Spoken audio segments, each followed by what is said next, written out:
ఇదిగోండి ఫ్రెండ్స్, కొయ్యగూర పులుసు పెట్టాం కదా, ఆ పులుసు అలా వెళ్తుంది. ఈ కొయ్యగూర అనేది ఇంతకుముందు కడిగేశారు, అయినా మళ్ళీ మరొకసారి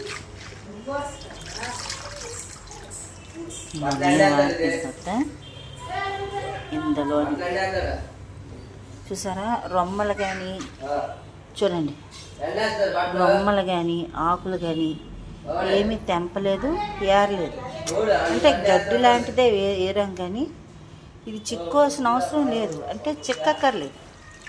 అది అలాగ ఉడికితేనే దాని తాలూకా టేస్ట్, రుచి అనేది మనకు తెలుస్తుంది.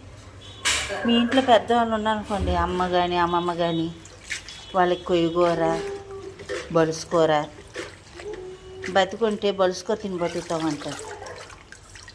ఆ శాస్త్రాలకు సంబంధించినవి.